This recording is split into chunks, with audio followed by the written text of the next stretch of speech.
அவருடைய சொன்னதுல அவருடைய கான்செப்ட்ல என்னென்னலாம் டிஃபால்ட் இருக்கு அப்படிங்கிறது தான் limitation. See the limitation 1. The Bohr atom model is valid only for hydrogen like a simple atom and it is not for a complex atomic number atom. Atom number வந்து அதிகமா இருக்குது அப்படின்னா அதுக்கெல்லாம் வந்து இந்த போர் ஆட்டம் மாடல் சாட்டிஸ்ஃபை பண்ணல. அதுக்கு இப்போ ஹைட்ரஜன் ஸ்பெக்ட்ரம் நான் நேற்றுக்கே சொல்லியிருக்கேன். ஹைட்ரஜன் ஸ்பெக்ட்ரத்துக்கு வந்து இது எல்லாமே வேலிடா இருக்குது. இன்னும் கொஞ்சம் அட்வான்ஸா போனா ஹீலியத்துக்கு கூட கொஞ்சம் சொல்லலாம். ஆனா அதுக்கு மேல போகக்கூடிய உள்ள ஆட்டத்துல எல்லாத்துலயும் ஒரு ஸ்பெக்ட்ரல் சீரீஸையோ எல்லாத்தையும் கரெக்டா எக்ஸ்பிளைன் பண்ணல. This is the first drawback. And the spectral series சொல்லியிருக்கோம். இப்போ 5 ஸ்பெக்ட்ரல் சீரீஸ் சொல்லியிருக்கோம் இல்லையா? Lyman series, Balmer series, Paschen series, Brackett series and Pfund சீரீஸ்ன்னு சொல்லிட்டு ஒரு 5 சீரீஸ் சொல்லியிருக்கோம். அந்த 5 சீரீஸ்லயும் சரி there is a intensity variation in all the series. அந்த சீரீஸ்ல பாத்தீங்கன்னா இன்டென்சிட்டி வேரியேஷன்ஸ் இருக்கு. லைட்டோட இன்டென்சிட்டி, அதாவது அந்த ஸ்பெக்ட்ரல் லைன்ஸ் இருக்கு இல்லையா, அந்த லைன்ஸ்ல ஒரு லைன் பார்த்தா கொஞ்சம் ஹை இன்டென்சிட்டியா இருக்கு, ஒரு லைன்ஸ் பார்த்தா கொஞ்சம் லோ இன்டென்சிட்டியா இருக்கு. there is a intensity variation இருக்கு. அது எதனால அப்படிங்கறத போர் சொல்ல. அடுத்தது பாத்தீங்கன்னா அந்த ஸ்பெக்ட்ரல் லைன்ஸை வந்து நல்ல ஹை ரிசால்விங் பவர் ஸ்பெக்ட்ரோமீட்டர் வச்சு நம்ம பார்க்கக்குள்ள ஒரு கோடு வந்து அப்படி பிரிஞ்சு நிறைய தெரியும். அதுக்கு பேர் என்ன சொல்றாங்க? ஃபைன் ஸ்ட்ரக்சர் அப்படின்னு சொல்றாங்க. that is called what? fine structure. so that fine structure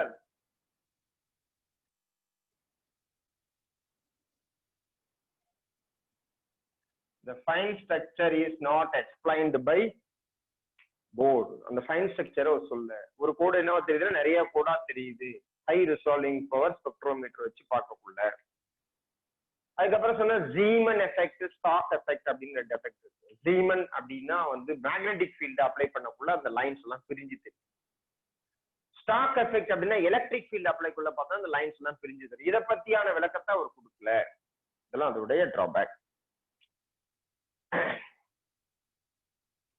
And he's not explained the distribution of electron in the atom. ஆட்டத்துல எலக்ட்ரான்ஸ் எல்லாம் எங்கெங்க டிஸ்ட்ரிபியூட் ஆயிருக்கு, எவ்வளவு எலக்ட்ரான்ஸ் எங்கெங்க டிஸ்ட்ரிபியூட் ஆயிருக்கும் அப்படிங்கறதையும் அவரு சொல்ற தெளிவான ஒரு எக்ஸ்பிளனேஷன் கொடுத்தாரு. இதெல்லாம் அவருடைய ஆட்டம் மாடலுடைய டிராபேக். இருந்தாலும் we can accept so many things. அதுல இருந்து நிறைய விஷயத்த நம்ம கத்துக்கிட்டோம், நிறைய விஷயத்த எடுத்துக்கிட்டோம்.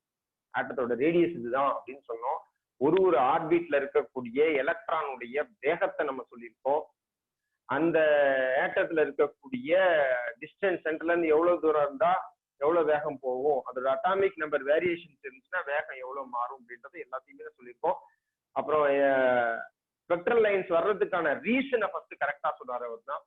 Atomic spectrum is a pure line spectrum அப்படின்னு சொன்னதும் அவர் தான். ஸோ இதெல்லாம் கான்செப்ட் அதுல இருந்து நம்ம எடுத்திருக்கோம்.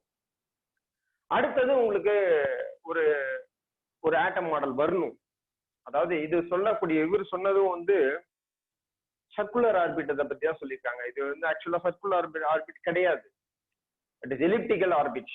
ஆர்பிட் வந்து எலிப்டிக்கல் ஆர்பிட். அந்த எலிப்டிக்கல் ஆர்பிட்ல எப்படி நம்ம சன்னை சொல்றோமோ அதே மாதிரி சோலார் சிஸ்டம் சொல்ற மாதிரி சன்னி nucleus is anyone of the center and the electron revolve around the elliptical orbit. இங்க பாருங்க இது போட்டுருக்கோம். one is a semi major axis, another one is semi minor axis. ஒன்னு மேஜர் ஆக்சிஸ் னு சொல்லுவோம், இன்னொன்னு மைனர் ஆக்சிஸ் சொல்லுவோம். ஒன்னு A ன்னு சொல்லலாம், ஒன்னு B ன்னு சொல்லலாம். இதுக்கு ஒரு ஃபார்முலா, இது Sommerfeld atom model.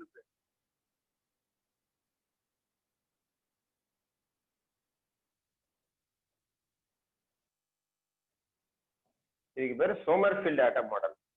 So according to this, the velocity of this is phi, angular momentum. The velocity of electron is not uniform. எப்படி வந்து பிளானட் சுத்துதோ அதே மாதிரி velocity of electron வந்து யூனிஃபார்ம் கிடையாது. நம்ம சன் வந்து சன்ன வந்து எர்த் ரிவால்வ் ஆகுது இல்லையா, அதுல பாத்தீங்கன்னா கிட்ட வரக்குள்ள இங்கெல்லாம் பாத்தீங்கன்னா பொறுமையா வரும், இங்கெல்லாம் பொறுமையா வந்துகிட்டே இருக்கும். கிட்ட வர வர வர அது வேகம் அதிகமாகும். எர்த்தோட வேகம் அதிகமாகும். இங்க இருந்து கிட்ட வரக்குள்ள வேகமா ஓடிடும். ஏன்னா ஃபோர்ஸ் ஆஃப் அட்ராக்ஷன் அதிகமா இருக்கும் கிட்ட வர வர. கேட்டா போக ஃபோர்ஸ் ஆஃப் அட்ராக்ஷன் கம்மியா இருக்கும், பொறுமையா போகும். அதே மாதிரி தான் எலக்ட்ரானுடைய வேகமும் கான்ஸ்டன்ட் கிடையாது அப்படின்றது சோமர்ஃபீல்டோட கருத்து.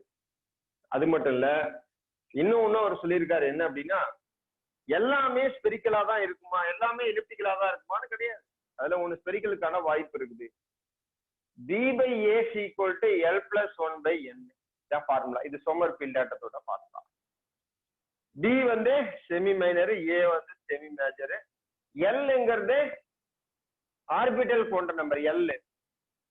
அப்போ l என்னோட வேல்யூ பொறுத்து l மாறும். n is equal to 1னா l is equal to 0 ஒரு value. n is equal to 2னா l is equal to 0,1.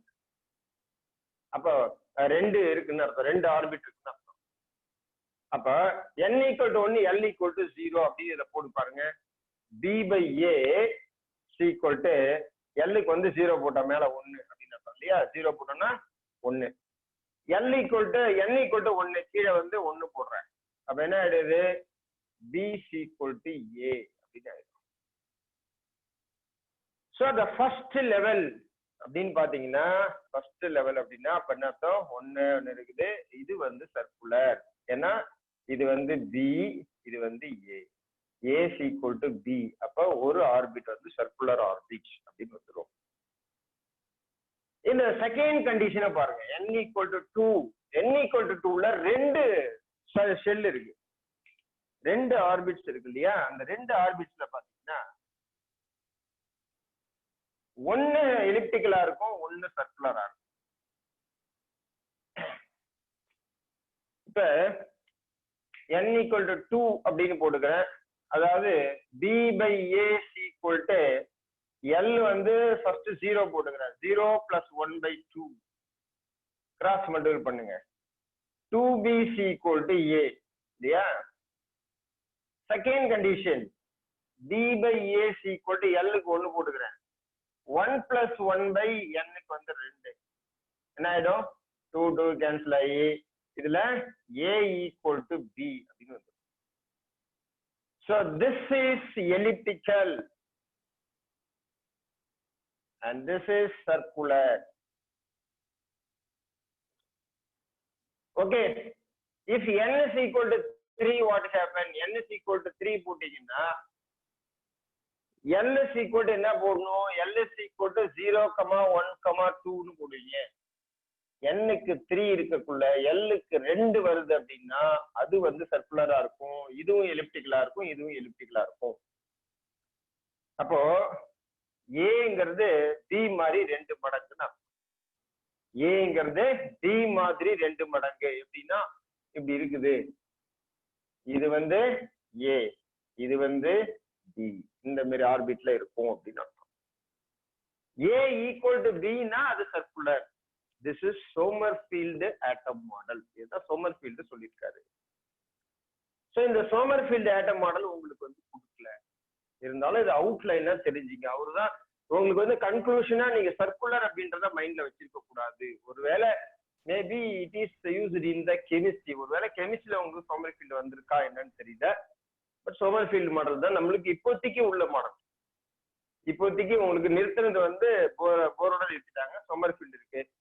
அது இல்லாம இதுதான் ஃபைனலான்னு கேட்டா அதுவும் ஃபைனல் கிடையாது. The Sommerfeld atom model is explain the fine structure. Fine ஸ்ட்ரக்சரை பத்தி சொன்ன ஒரு மாடல் வந்து சோமர்ஃபீல்டு மாடல். எதனால சார் இந்த ஃபைன் ஸ்ட்ரக்சர் வருது? அழகான ஒரு எக்ஸ்பிளனேஷன் கொடுத்தாரு, பக்காவான எக்ஸ்பிளனேஷன் கொடுத்தாரு. என்ன கொடுத்தாரு அப்படின்னா, இந்த ஆட்டம் வந்து எலக்ட்ரான் ரிவால்வ் ஆகுது இல்லையா? இந்த ரிவால்வ் ஆகிறது ஒரே இதுல ரிவால்வ் ஆகல.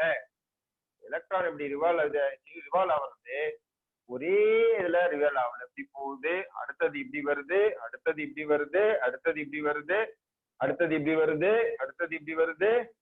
இந்த மாதிரி அது எலிப்டிக்கல் ஆர்பிட் தானே தவிர அது என்னென்ன பாசிபிள்ஸ்ல எலிப்டிக்கலா போகுதுன்னா ஒரே ஒரு எலிப்டிக்கலா கிடையாது அப்படிங்கிற. இப்ப இந்த வியூ தெரியுதா உங்களுக்கு? தெரியுதாமா? சார் தெரியுது சார்.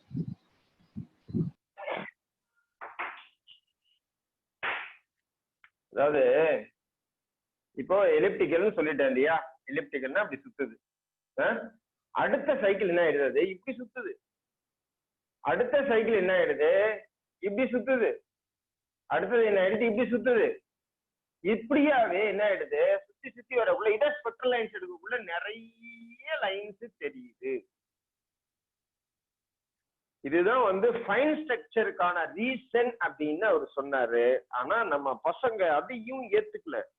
எல்லாத்துக்குமே நம்ம என்ன பண்ணணும்னா எக்ஸ்பிளனேஷன் கொடுக்கணும், அதுக்கான தியரிட்டிக்கல் ப்ரொடக்ஷனை தெளிவா கொடுக்கணும், எல்லாமே தெளிவா சொல்லணும். அதான் பிசிக்ஸ். சரிப்பா இது எல்லாத்தையும் ஒத்துக்கிறோம், how many number of lines இதை சொல்லுப்பான்ட்டாங்க. ஓகே ஃபைன் ஸ்ட்ரக்சரை பத்தி ஃபைனா எக்ஸ்பிளைன் பண்ணிட்டீங்க, okay we accept. But how many number of lines, இது மாதிரி இப்போ ஒரு ஆர்பிட் இருக்குது, ஹீலியம் இருக்குது, அப்ப அந்த ஹீலியத்துல அவுட்டர் மோஸ்ட் ஆர்பிட் இருக்குது, அந்த ஆர்பிட் உள்ள எலக்ட்ரான் இந்த மாதிரி ஸ்பைரலா வரதா வச்சுக்கோம், எத்தனை கோடு உனக்கு கிடைக்கும் அப்படின்னு கேக்குறாங்க. ஸோ அதுல வந்து அந்த சோமர்ஃபீல்ட் ஆட்டம் மாடல் அதுலயும் ஒரு மாட்டிட்டார். அடுத்தது வந்துதான் வெக்டார் ஆட்டம் மாடல் வந்துச்சு. அப்புறம் வந்து கிளாசிக்கல் தியரி வந்துச்சு. அப்புறம் வந்து குவாண்டம் தியரி வந்துச்சு. இது எல்லாம் குவாண்டம் அப்படிங்கிறது ஒரு டிஃப்ரெண்ட் தியரி, கிளாசிக்கல்ங்கிறது இதோடைய அட்வான்ஸ் கிளாசிக்கலோட போயிருக்கு. ஓகே, இது வரல இந்த ஆட்டம் மாடலுடைய ஃபைனல் கன்க்ளூஷன் பாயிண்ட் அதுதான். இதை வந்து நீங்க தெரிஞ்சுக்க வேண்டிய ஒரு விஷயம். Now we enter into the nucleus. இப்ப வெளியில எலக்ட்ரானுடைய அமைப்பை பத்தி நம்ம எல்லாத்தையும் பார்த்துட்டோம். அடுத்தது என்ன பண்றோம், இப்போ உள்ள போறோம். வெளியில எல்லாத்தையும் முடிச்சுட்டு நேரா எங்க போறோம், நியூக்ளியஸ் கிட்ட போறோம். இப்போ அந்த நியூக்ளியஸ் உடைய கண்டிஷன் என்ன, நியூக்ளியஸை பத்தி படிக்கிறதுக்கு முன்னாடி நியூக்ளியஸ்க்குள்ள என்ன இருக்கும் அப்படின்றது நல்லா நம்மளுக்கு தெரியும் இல்லையா. நியூக்ளியஸ்க்குள்ள என்ன இருக்கும், என்ன இருக்கும், ஆட்டம் பாம்பு இருக்குமா, புரோட்டான் நியூட்ரான் சார். புரோட்டானும் நியூட்ரானும் நியூக்ளியஸ்க்குள்ள இருக்கும். புரோட்டானும் நியூட்ரானும் சேமா இருக்குமா, சேமா இருக்காதா, உள்ள இருக்கக்கூடிய நியூட்ரானும் புரோட்டானும் சேமா இருக்குமா இருக்காதா, இருக்குமா இருக்காதாமா,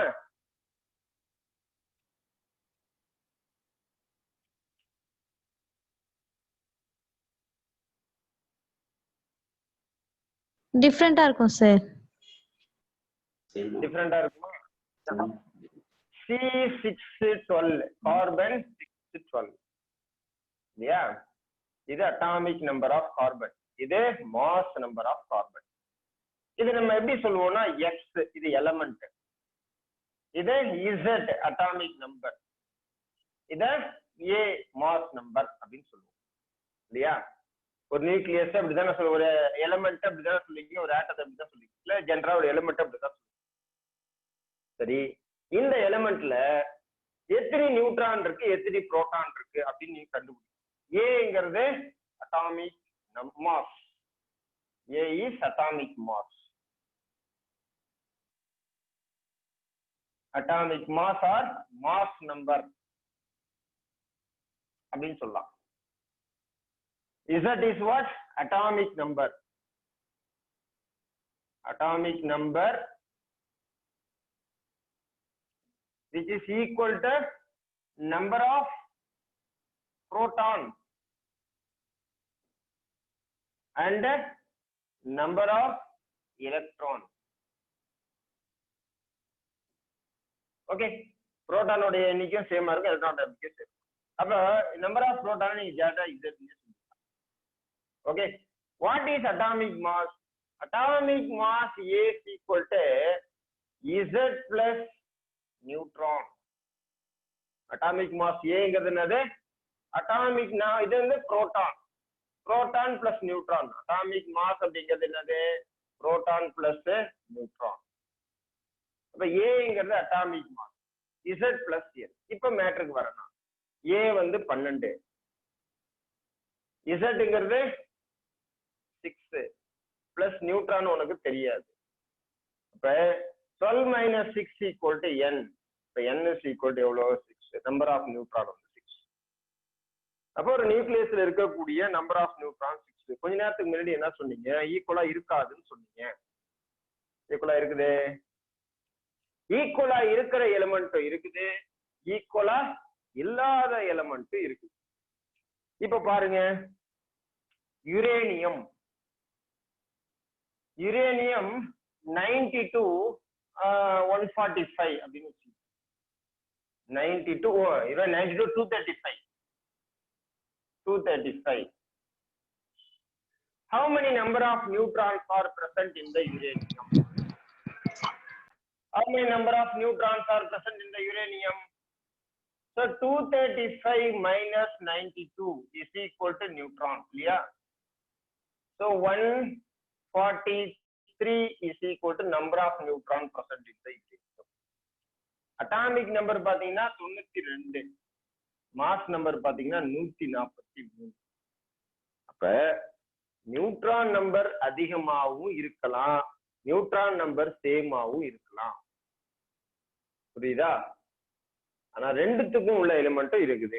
சோ இந்த நியூக்ளியஸ் அப்படிங்கறதுடைய சைஸ் உனக்கு முன்னாடியே ரூதர்ஃபோர்ட் ஆட்டம் மாடல்ல சொல்லியாச்சு. 10⁻⁻14 metre size of the nucleus. ஒரு ஆட்டத்தோடைய சைஸ் வந்து 10⁻⁻10. இதுல நியூக்ளியரோட சைஸ் வந்து ரொம்ப ரொம்ப ரொம்ப ரொம்ப சின்னது. அதுல வந்து டைட்டா அந்த நியூட்ரானும் புரோட்டானும் பேக் ஆகியிருக்குது அப்படின்றது உங்களுக்கு தெரியும். What is the charge of neutron, what is the charge of proton, அதுவும் உனக்கு நல்லாவே தெரியும். What is the charge of proton is a unit positive charge. சொல்லாம ஒரு பாசிட்டிவ் சார்ஜ்னு சொல்லிடலாமா? அத the charge of proton அப்படின்னா that is also 1.6 into 10⁻⁻19 plus ethnic coulomb. Charge of neutron is neutrally zero. Electrically, sorry, charge of neutron is electrically zero அப்படின்னு சொல்லிடலாம். Okay, அப்ப நியூக்ளியஸுக்கு வந்து என்ன மட்டும்தான் இருக்குது அப்படின்னா உள்ள இருக்கிறது புரோட்டானும் நியூட்ரானும் இருக்குது. ஆனா அதுல ஒரு ஃபோர்ஸ் ஆஃப் அட்ராக்ஷன் ஒண்ணு இருக்குதுப்பா அந்த நியூக்ளியஸ் உள்ள. என்ன அப்படின்னா புரோட்டானுக்கும் ஒரு பாண்ட் இருக்குது, ஒரு அட்ராக்ஷன் இருக்கு. நியூட்ரானுக்குமே ஒரு அட்ராக்ஷன் இருக்கு, நியூட்ரானுக்கும் புரோட்டானுக்கும் ஒரு அட்ராக்ஷன் இருக்கு. இது எல்லாம் எதுக்குள்ள இருக்கு? Nuclear force. எல்லாத்தையும் பவுண்ட் பண்ணி வச்சிருக்கிறது அந்த நியூக்ளியர் ஃபோர்ஸ். இதுக்குள்ள ஒரு ஃபோர்ஸ் இருக்கு. நல்லா கவனிச்சீங்க. எப்படி சார் இப்ப நியூட்ரான் ஒண்ணுமே கிடையாது, போத் ஆர் நியூட்ரல் சார்ஜஸ். இப்ப நியூட்ரல் சார்ஜஸா இருக்கக்கூடிய அந்த நியூட்ரான் அட்ராக்ட் பண்ணிக்குமா? நியூட்ரானும் புரோட்டானும் சம்பந்தமே கிடையாது. இதுக்கு சார்ஜ் கிடையாது, இதுக்கு சார்ஜ் இருக்கு, அது அட்ராக்ட் பண்ணுமா? புரோட்டானுக்கும் ஒரு அட்ராக்ஷன் இருக்குதுன்னு சொல்றோம், அது அட்ராக்ட் பண்ணுமா? இந்த கொஸ்டினுக்கு யாருக்காவது விடை தெரியுமா? சொல்லுங்க பாப்போம். விடை தெரிஞ்சா சொல்லுங்க பாப்போம். ஆனா நீ ரெண்டு புரோட்டான் வந்து ரொம்ப கிட்டக்க இருக்குது. எவ்வளவு? 10⁻⁻15 மீட்டர். ரெண்டுத்துக்குள்ள கேப் எவ்வளவு? The distance between the two nucleons is 10⁻⁻15 metre. அவ்வளவு தூரம் கிட்டக்க இருக்குது. அப்போ ஒரு பிளஸும் அவ்வளவு தூரம் கிட்டக்க இருந்தா இந்த நியூக்ளியர் ஃபோர்ஸ், சரி, இந்த கூலூம்ஸ் உடைய ஃபோர்ஸ் ஒத்துக்குமா? அத ரெண்டு சேம் சார்ஜஸ் அவ்வளவு நெருக்கி இருந்துச்சுன்னா அது ரெண்டுத்துக்கும் நடுவில் ஒரு ரிப்பல்சிவ் ஃபோர்ஸ் வந்துரும்ல. அப்படி ரிப்பல்சிவ் ஃபோர்ஸ் வந்துச்சுன்னா அந்த நியூக்ளியஸ் விட்டு வெளில உட்காந்துருக்குள்ள, பிச்சு கடாச்சிருக்குள்ள. This is happening or not? But even though it is held together, இதற்கான ரீசன் உங்களுக்கு தெரியுமா தெரியாதா? தெரியும்னா தெரியும், தெரியலன்னா தெரியல. தெரியும்னா பரவாயில்ல, யார எந்த தப்பா இருந்தா கூட சொல்லணும், அதான் நல்ல விஷயம். எனிபடி?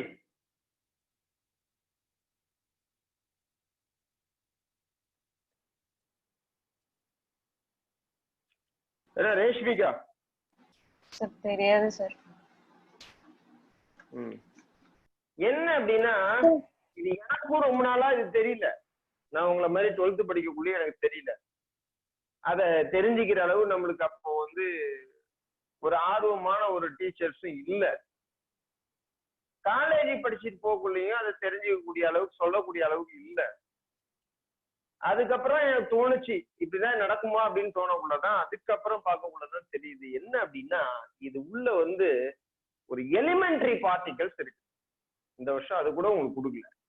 எலிமெண்டரி பார்ட்டிகல்ஸ் பை மீசான் அப்படின்னு ஒரு எலிமெண்டரி பார்ட்டிகல்ஸ் உள்ள நிறைய எலிமெண்டரி பார்ட்டிகல்ஸ் இருக்கு. அதாவது நம்மளுக்கு தெரிஞ்சது எலக்ட்ரான், புரோட்டான், நியூட்ரான் தான் நம்மளுக்கு தெரிஞ்சது. அது தெரியாத நியூக்ளியஸ்குள்ள எலிமெண்டரி பார்ட்டிகல்ஸ் இருக்குது. பேரியான்ஸ் இருக்குது, அந்த மாதிரி பை மீசான்ஸ் இருக்குது, கே மீசான்ஸ் இருக்குது. இந்த மாதிரி எலிமெண்டரி ஹைப்ரான்ஸ் இருக்குது. இந்த மாதிரி எலிமெண்டரி பார்ட்டிகல்ஸ் உள்ள இருக்கு. அந்த எலிமெண்டரி பார்ட்டிகல்ஸ் என்ன பண்ணுமா, கண்டினியூஸ்லி எக்ஸ்சேஞ்ச் ஆகிக்கிட்டே இருக்கும். எப்படின்னா இங்க இருந்து இங்க அது சார்ஜ் வந்து எக்ஸ்சேஞ்ச் ஆகுமா, அப்படி எக்ஸ்சேஞ்ச் ஆகக்குள்ள இது பிளஸ் ஆயிடுமா, இது மைனஸ் ஆயிடும்.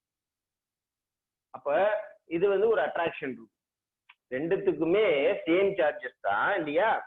இதுல இருந்து ஒரு பை மீசான் இந்த பக்கம் போகுது அப்படின்னா இது வந்து பிளஸ் ஆயிடுமா, இது மைனஸ் ஆயிடுமா, ரெண்டும் அட்ராக்டிவ் ஃபோர்ஸ் கிட்ட நெருங்கும். அதே கான்செப்ட் தான் எல்லாத்துலயும்.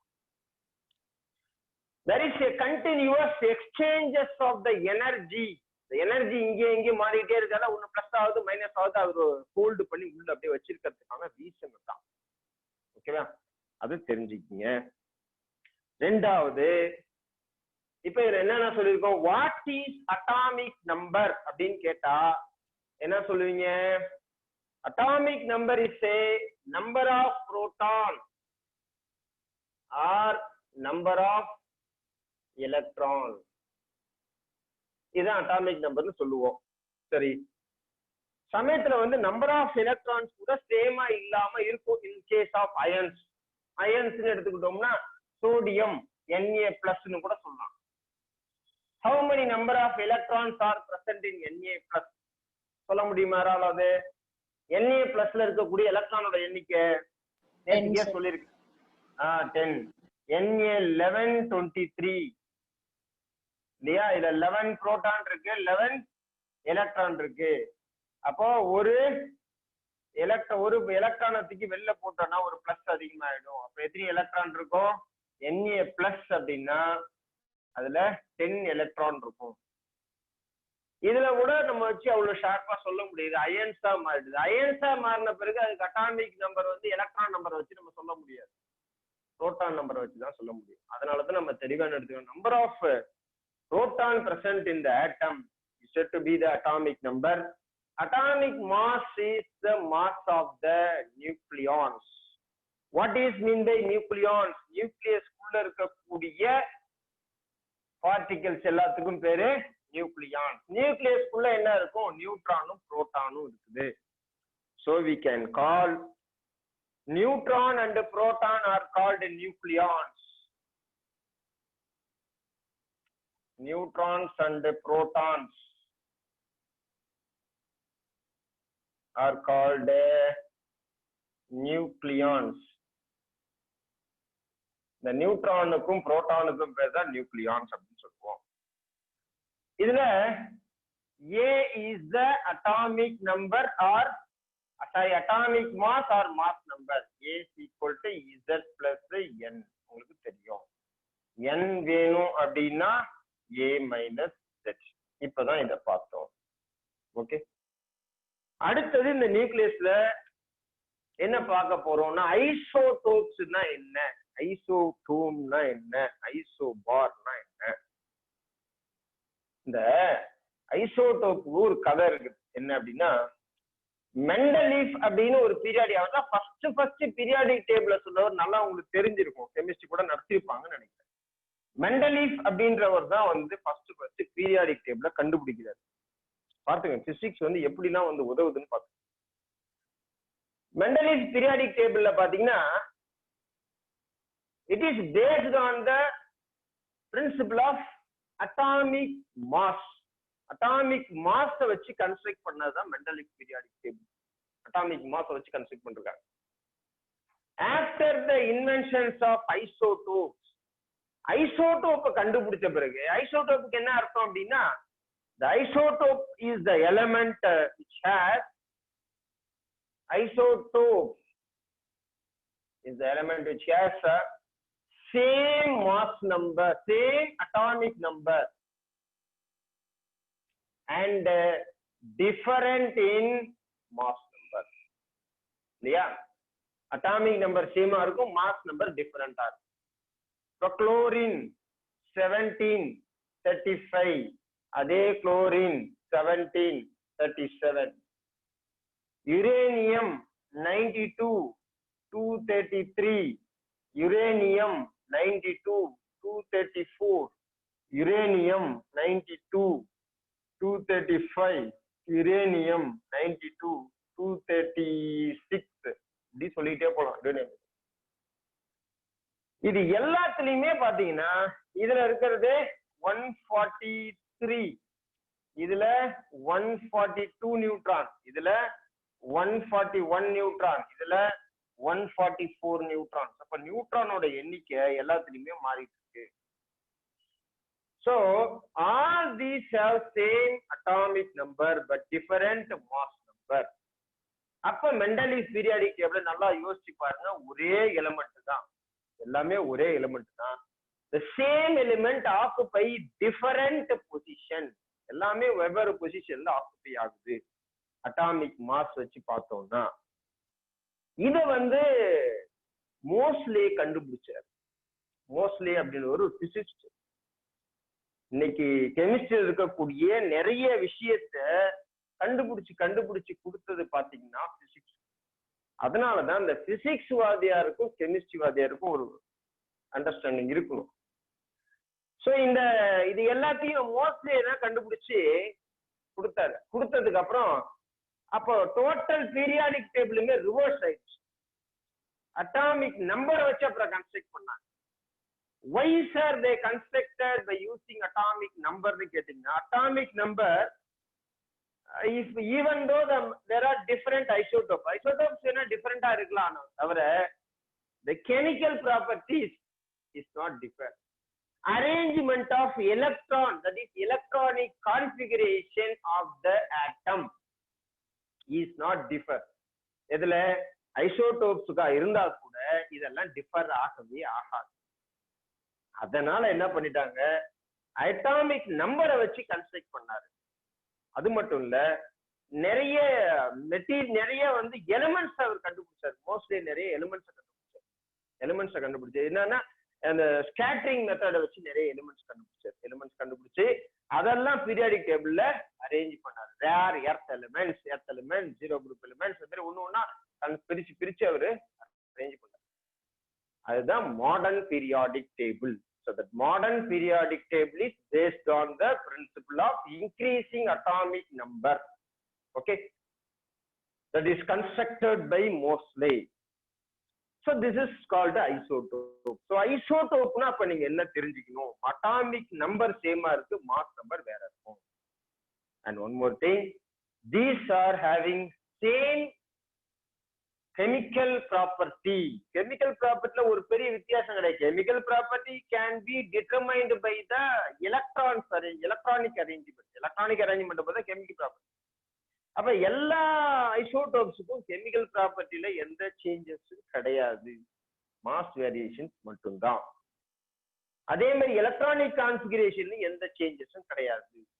Okay, so this is isotope. ஐசோடோப்புக்கு உங்களுக்கு புக்ல அந்த கார்பனை வச்சு சொல்லியிருக்காங்க, அதை பார்த்துங்க.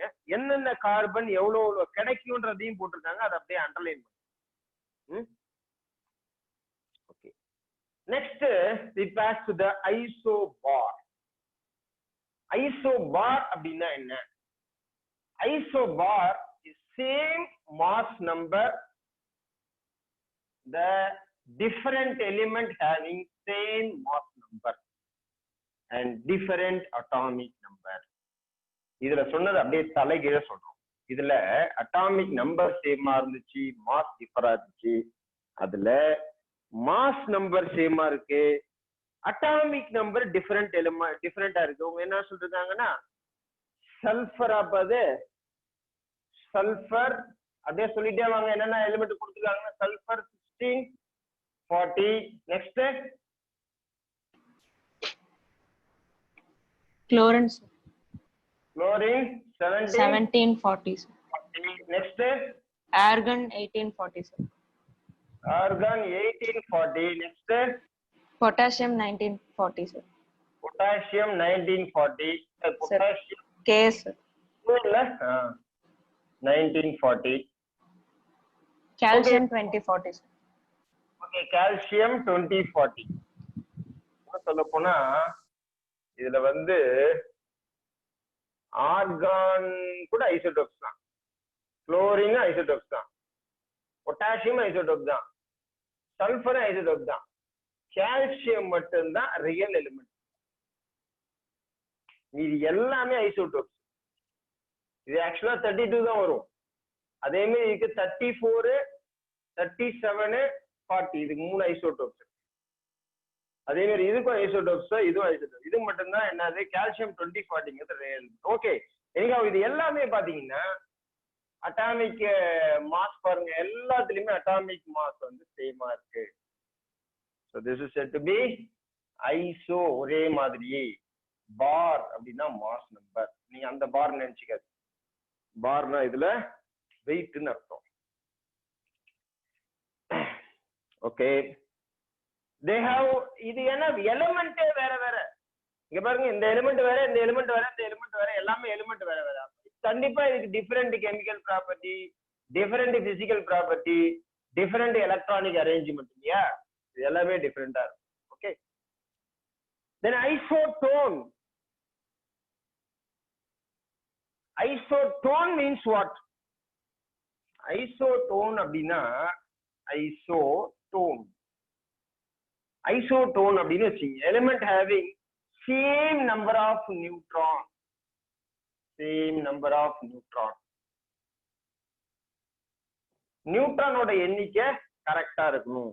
அதுக்கு எக்ஸாம்பிள் என்ன கொடுத்துருக்காங்க, போரான் 512 அண்ட் ஃப்ளோரிசர் கார்பன் 613. 512 கார்பன், ரெண்டுத்தையும் மைனஸ் பண்ணீங்கன்னா 7 நம்பர் ஆஃப் நியூட்ரான்ஸ். இதுலயும் 7 இருக்கும், இதுலயும் 7 நம்பர் ஆஃப் நியூட்ரான்ஸ். இப்ப நியூட்ரானுடைய எண்ணிக்கை சேமா இருந்துச்சுன்னா அதுக்கு பேர் என்னது isotone. Okay, next atomic and nuclear masses. Atomic and nuclear masses. இந்த அட்டாமிக் மாஸ் அப்படிங்கறத எப்படி சொல்லுவோம்னா mass of 1/12 of carbon atom அப்படின்னு சொல்லுவோம். அட்டாமிக் மாஸ்ங்கிறத எப்படி சொல்லுவோம்னா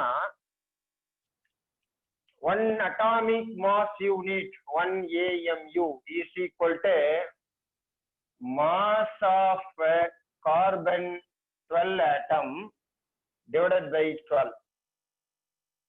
இதான் வந்து 1 atomic mass unit. And the mass of 12 carbon atom 1.9926 is equal to 1.9926 into 10 power 16 minus 26 divided by 12 is equal to 1.66 into 10 power minus 27. அதோட வேல்யூ இதை டிவைட் பண்ணோம்னா அதோட வேல்யூ இது இருக்கு இல்லையா, இது வந்து மாஸ், கார்பனுடைய மாஸ், டோட்டல் மாஸ். அதை 12ஆல டிவைட் பண்றோம், அப்போ 1 கிடைச்சிடும். This is 1 AMU. இதை உங்க புக்ல 1U அப்படின்னு கொடுத்துருக்காங்க. 1 atomic mass unit is equal to this much of kilogram. Okay, 1 AMU is equal to this much of kilogram. அப்படின்னா என்ன அர்த்தம், ஏறக்குறைய ஒரு நியூக்ளியானுடைய வெயிட் வந்து இவ்வளவு இருக்குன்னு அர்த்தம். இதுல எவ்வளவு நியூக்ளியான் இருக்கு, 12 நியூக்ளியான் இருக்கு, 6 புரோட்டான் இருக்கு, 6 நியூட்ரான் இருக்கு.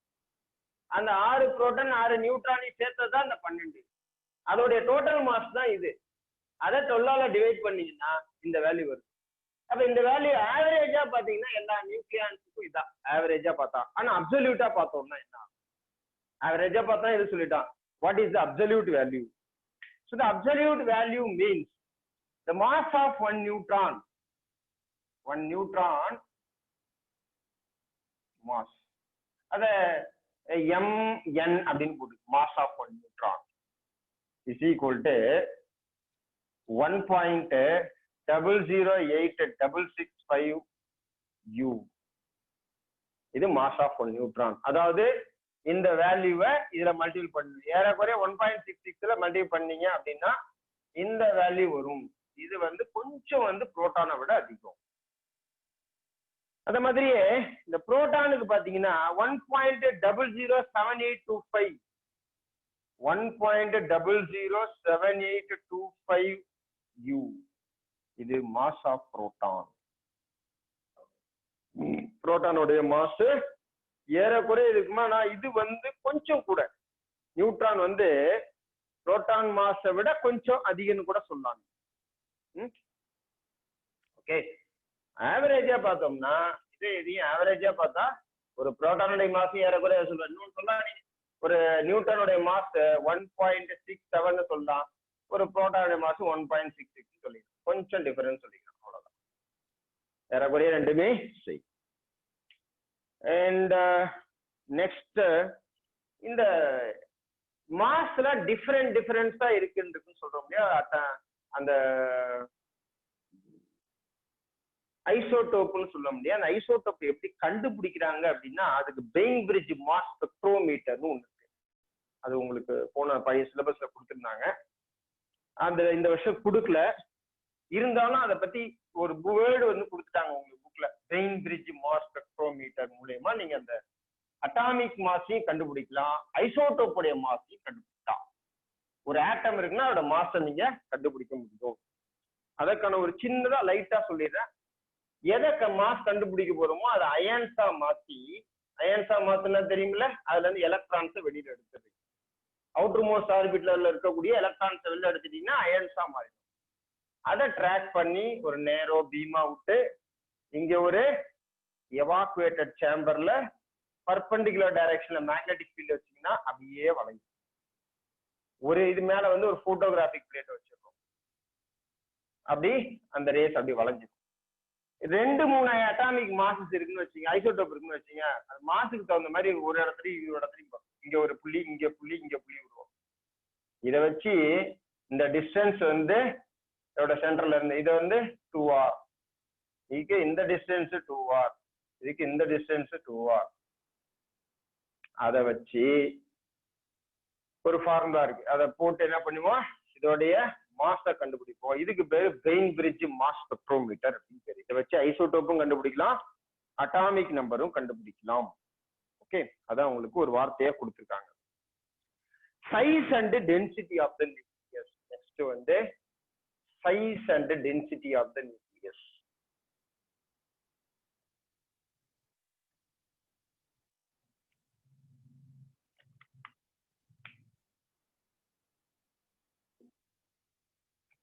சைஸ் அப்படின்னா அது R அப்படின்னு சொல்லுவோம். R is equal to R0 into A power 1/3 தான் formula.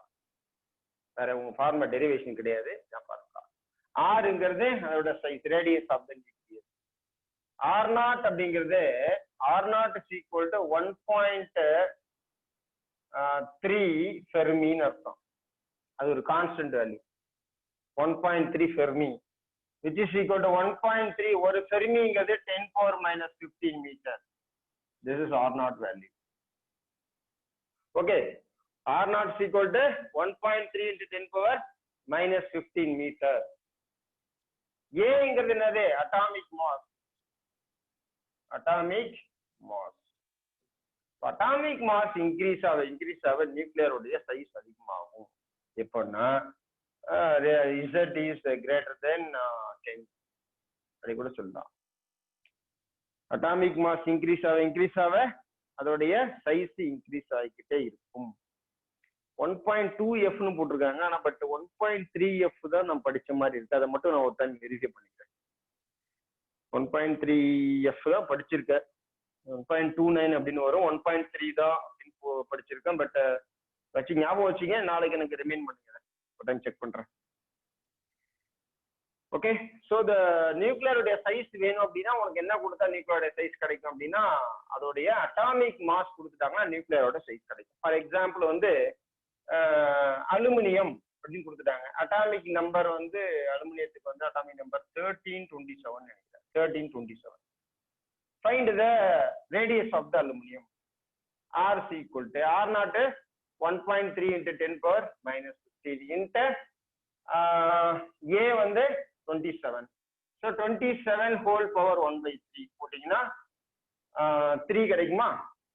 So R is equal to 3.9 into 10 power minus 15 meter. இதுதான் நியூக்ளியர் ரேடியஸ். அலுமினியத்தோடைய ரேடியஸ் இதான். ஓகேவா? இந்த மாதிரி உங்களுக்கு அந்த அட்டாமிக் மாஸ் வந்து ஒரு கியூப் ரூட் எடுக்கிற மாதிரி கொடுத்தா உங்களுக்கு கரெக்டா இருக்கும். ஈஸியா கண்டுபிடிச்சிடலாம். அடுத்தது என்ன கொடுத்துருக்காங்க? Mass density of the nucleus. டென்சிட்டிக்கு வரும் பெரிய வித்தியாசம். டென்சிட்டி என்னது? Mass by volume. அதான் atomic mass by atomic volume. Density is equal to mass by volume. Mass, atomic mass அப்படின்னா என்னது? Total mass of the nucleon. ஏங்கிறது மாஸ் நம்பர், mnங்கிறது மாஸ் ஆஃப் தி நியூக்ளியான். அதுல வந்து நியூட்ரான் வச்சுக்கோங்க, mass of the nucleon அப்படி வச்சு. Divided by volume. வால்யூம்னா ஏறக்குறைய ஸ்பெரிக்கல் சைஸ் இருக்குதா? அப்போ ஒரு ஸ்பியருக்கான வால்யூம் ஃபார்முலா போட்டுருங்க. That is 4/3 πr³. Okay. So this is equal to A into mass of per nucleon divided by 4/3 pi. R ஓட value தெரியும் உனக்கு. R is equal to R naught into A power 1/3. அப்ப R naught cube A power 1/3 whole cube. A power 1/3 whole cube போட்டா என்ன ஆகும்? அந்த 3 and 3 cancel ஆகி வெறும் A வந்துரும் இல்லையா? Which is equal to AMN divided by 4/3 pi R naught cube A. A cancel பண்ணுங்க. So density of the nucleus rho is equal to Mn divided by 4/3 pi R naught cube. Mass of a nucleon. உங்களுக்கு தெரியும் mass of a nucleon என்னது? ஒரு நியூக்ளியானோட mass என்ன? Rho is equal to 1.66 into 10 power minus 27 divided by 4/3 into 3.14 into R naught cube na 1.3 into 10 power minus 15 whole cube. இந்த value எல்லாம் போட்டீங்கன்னா ரோவோட value எவ்வளவு வருது? டென்சிட்டி அப்படின்னு பாத்தீங்கன்னா 2.3 into 10 power 17 kilogram. 2.3 into 10 power 17 kilogram. Minus kilogram per meter cube. 2.3 into 10 power 17 kilogram per meter cube. இவ்வளவு அளவுக்கு வருதுப்பா டென்சிட்டி. இது மாதிரி டென்சிட்டி உலகத்துல எதுக்குமே கிடையாது. Heavy, very closely packed structure. அதோட இது வந்து ரொம்ப க்ளோஸா பேக் ஆனா மட்டும்தான் இவ்வளவு டென்சிட்டி. நம்ம பாத்துக்கிற லிக்விட்ல காமனா லிக்விட்ல எது டென்சிட்டி அதிகம்னா வாட்டர். வெறுமா லிக்விட்ல பாத்தீங்கன்னா லிக்விட்ல டென்சிட்டி எதுக்கு அதிகம்னா water. 1000 kilogram per meter cube. அதுவே மெர்க்குரி பாத்தீங்கன்னா 13,000 kilogram per meter cube. Mercury எதுக்கு ரொம்ப அதிகம் அப்படின்னு பாத்தீங்கன்னா ஏறக்குறைய லிக்விடா இருக்கிறதுல மெர்க்குரிக்கு தான் அதிகம். அதே மாதிரி சாலிடுக்கு அதிகம்னு பாத்தீங்கன்னா லெட்டுக்கு அதிகம். சாலிட்ல அதிகம் பாத்தீங்கன்னா let 23 kilogram per meter cube நினைக்கிறேன். ஓகே, அதுக்குதான் அதிகம். இப்ப பாத்தீங்க எவ்வளவு அதிகம் பாத்தீங்க.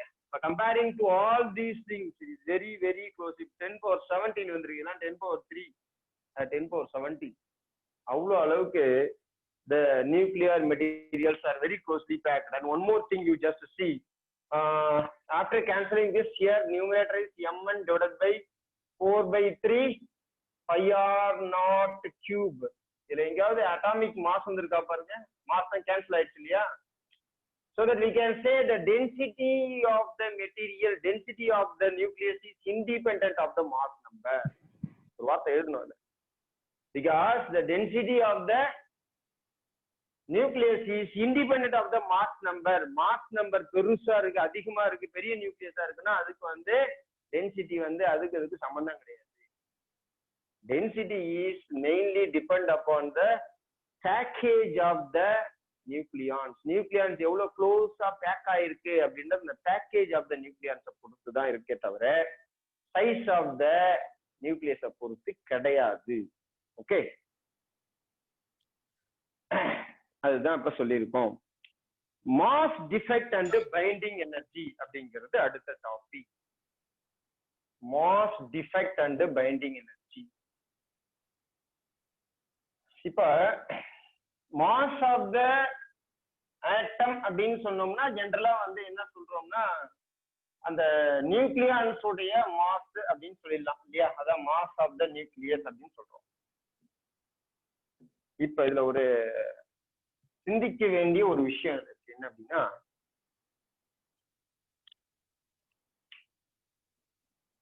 ஒரு கார்பன் ஆட்டத்துக்கு எவ்வளவுனா 6 புரோட்டான் இருக்கு, 6 நியூட்ரான் இருக்கு. 6 புரோட்டான்னா 6 இன்ட்டு ஒரு புரோட்டானுடைய வேல்யூ எவ்வளவுன்னா 1.007 எவ்வளவு சொன்னீங்க? 1.00 எவ்வளவு பாது? 7825 சார். 7825 7825 U பிளஸ் ஒரு நியூட்ரானுக்கு 6 இன்ட்டு 1.0086665 U. இத ரெண்டுத்தையும் தனியா போட்டு ஆட் பண்ணிக்கிறீங்க. ஆட் பண்ண வேல்யூ வந்து அந்த கார்பனுடைய நியூக்ளியஸ் உடைய மாஸுக்கு அதிகமா இருக்கும். கார்பன் நியூக்ளியஸ் உடைய மாஸ் எவ்வளவு நம்ம பார்த்தோம் அப்படின்னா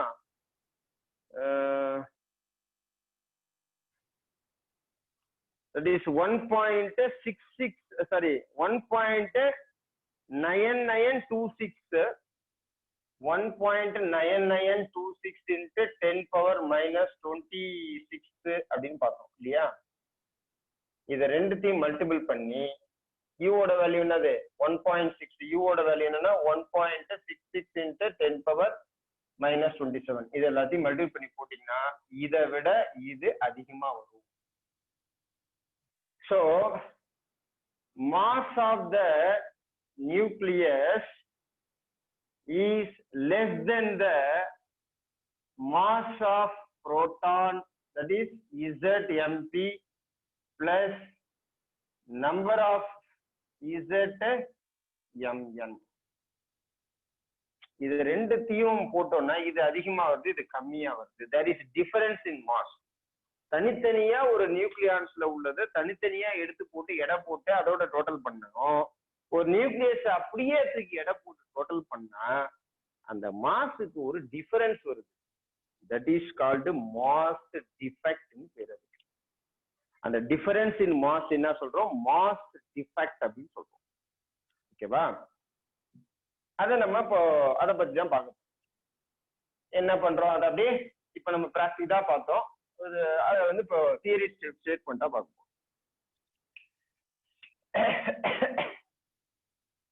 mass of the nucleus equal to ZMP, mass of proton. Z na atomic number, MP na mass of one proton, plus NMN, இது mass of one neutron, இது number of neutrons. இதுதான் வந்து mass. But என்ன நடக்குது அப்படின்னா there is a difference in mass. அதாவது that is said to be mass defect is equal to என்னன்னா ZMP plus NMN minus M. இது mass of the nucleus. இந்த mass of nucleus mass வந்து minus பண்ணீங்கன்னா ஒரு மாஸ் எக்ஸ்ட்ராவா மீறுது, எக்ஸ்ட்ராவா ஒரு மாஸ் இருக்கு, டிஃபெக்ட் வருது. இது அதிகமா இருக்கு, அது கம்மியா இருக்கு, அப்போ mass defect. So this is said to be mass defect.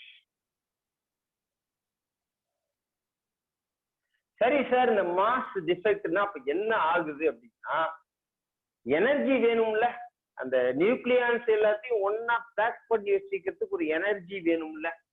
அந்த எனர்ஜி எங்க இருந்து கிடைக்குது? அந்த எனர்ஜிக்கு பேர் தான் binding energy.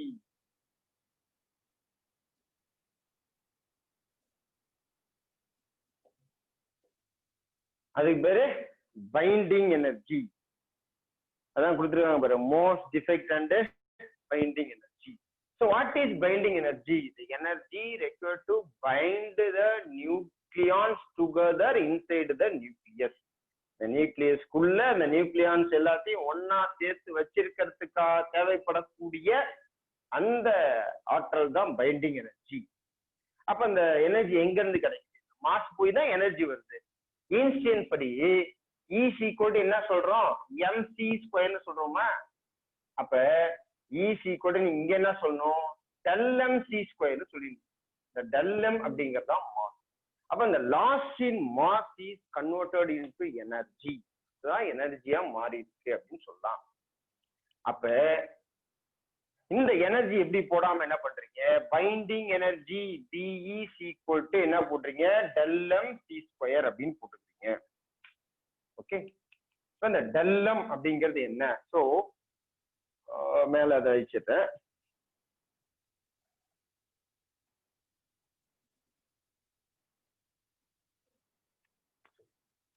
So the binding energy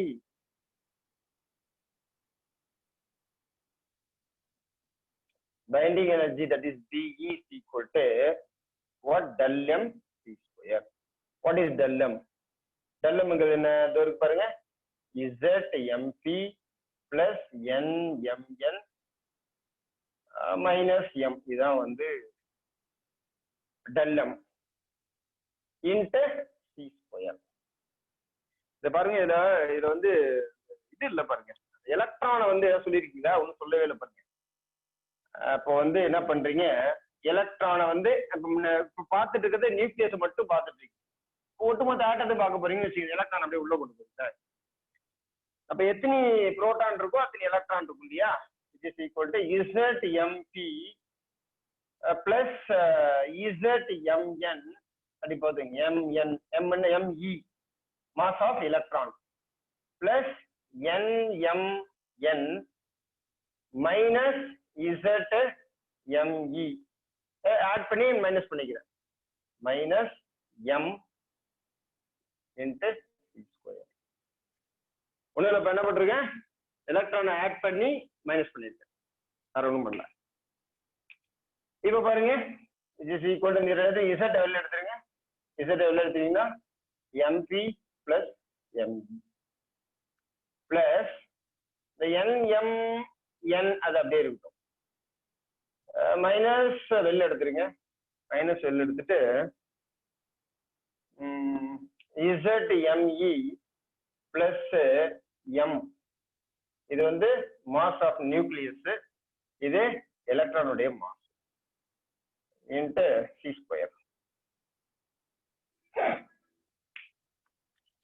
இப்ப is equal to Z proton plus electron. ஒரு புரோட்டான் பிளஸ் ஒரு எலக்ட்ரான் அப்படிங்கிறது எங்க இருக்கு அப்படின்னா மாஸ் ஆஃப் ஹைட்ரஜன் ஆட்டம் இல்லையா? ஹைட்ரஜன் என்ன இருக்குது? ஒரு புரோட்டான் இருக்கு, ஒரு எலக்ட்ரான் இருக்கு. அதுதான் mass of hydrogen atom. So ZMH போட்டுக்கலாம். அதை பிளஸ் NMN அப்படியே இருக்கட்டும்.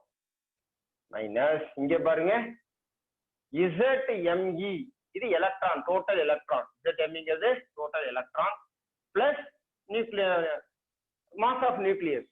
நியூக்ளியஸோட மாஸ் பிளஸ் எலக்ட்ரானுடைய மாஸ் ரெண்டும் சேர்ந்ததுன்னா ஆட்டத்துடைய mass, mass of atom into c². Okay, இப்படியும் போட்டுக்கலாம். This is binding energy. binding energy. This is total binding energy. What is the binding energy per nucleon? ஒரு நியூக்ளியான்ஸ்ல பைண்டிங் எனர்ஜி எவ்வளோ? இப்போ ஒரு நியூக்ளியஸ் எடுத்துட்டீங்கன்னா அதுல ஒரு கார்பன் எடுத்தீங்கன்னா 12 நியூக்ளியான்ஸ் இருக்கு. 12 நியூக்ளியான்ஸ்னா 6 புரோட்டான் 6 நியூட்ரான் 6 நியூட்ரான் சேர்ந்தது தான் நியூக்ளியான்ஸ். எல்லாமே சேர்ந்தது நியூக்ளியான்ஸ். நியூக்ளியான்ஸ் போல ஒரு நியூக்ளியான்ஸ்னா எவ்வளவுன்னா அதோட நியூக்ளியஸோட மாஸ் ஆல டிவைட் பண்றது. That is it B binding energy per nucleon. அட்டாமிக் மாஸால டிவைட் பண்ணா ஒரு நியூக்ளியான்ஸ் அது எய்தர் புரோட்டானா இருக்கலாம் இல்ல நியூட்ரானா இருக்கலாம், அதோடைய பைண்டிங் எனர்ஜி கிடைக்கும். ZMH plus NMN minus MA into C square divided by atomic number. This is said to be binding energy per nucleon. ஓகேவா? கொடுத்திருக்காங்க பாருங்க, binding energy per nucleon அப்படி கொடுத்திருக்காங்க பாருங்க. So binding energy per nucleon is not same for all the elements. It is differ. கண்டிப்பா அது என்னவும் differ ஆகும். பிகினிங்ல binding energy கம்மியா இருக்கும். அது அட்டாமிக் நம்பர்ஸ் ரொம்ப கம்மியா இருக்கு. அதாவது Z is less than 10 ன்னு சொன்னீங்க இல்லையா? If it is Z is less than 10 or be less than 20, the binding energy is very less. And if you are increasing the atomic number, the binding energy is also increases. At a particular stage, the binding energy is maximum for certain elements. பாத்தீங்கன்னா இது mass, இது வந்து mass, இது வந்து energy, இது binding energy per nucleon, இது mass number. இந்த binding energy இனிஷியலா இருக்குள்ள கொஞ்சம் ரைஸ் ஆகுது. அதாவது ஒரு கம்மியான மெட்டலுக்கு அப்படியே ரைஸ் ஆகுது. அப்புறம் என்ன, ஒரு பீக் வருது. அப்புறம் மெட்டல் இன்க்ரீஸ் ஆகுள்ள அப்படியே ஒரு பீக்கு போய் அப்படியே குறையாது. எங்க இது பீக்கா இருக்குன்னு பாத்தீங்கன்னா, இது பீக்கா அந்த இடத்துல இருக்கு.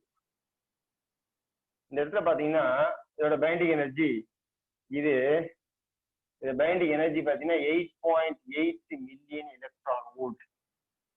அட்டாமிக் நம்பர் பாத்தீங்கன்னா, அட்டாமிக் மாஸ் பாத்தீங்கன்னா 56.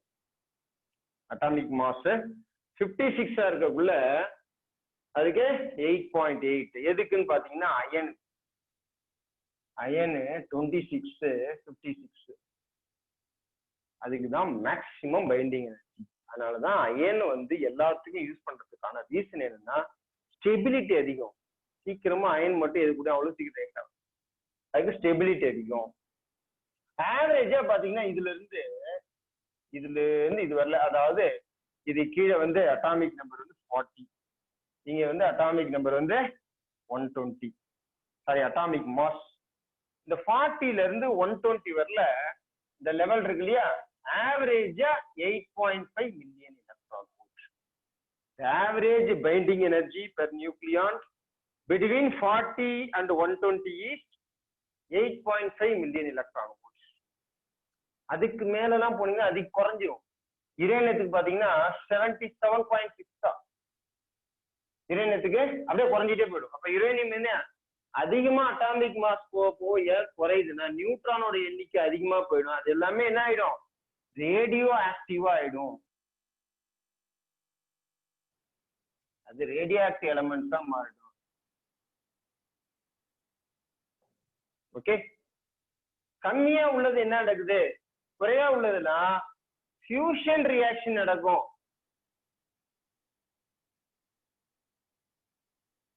ஈஸியா ஃபியூஷன் ரியாக்ஷன் நடக்கிறதுக்கு காரணம் என்னன்னா லோ பைண்டிங் எனர்ஜி. இதெல்லாம் low binding energy per nucleon. அதனால இங்க ஃபியூஷன் ரியாக்ஷன் நடக்குது. இதே பைண்டிங் எனர்ஜி இங்கேயும் low. For low atomic number, high atomic low atomic mass and high atomic mass, the binding energy is less. So due to that reason, here fission reaction happens. Here fission reaction happens. இங்க என்னாகும், fission reaction நடக்கும். இங்க பிளக்கும், இங்க ஒன்னா சேரும். இந்த possibilities தான் இருக்கும். Okay, so up to page number 164 I completed. Anything else? ஏதாவது டவுட் இருக்கா அதுல?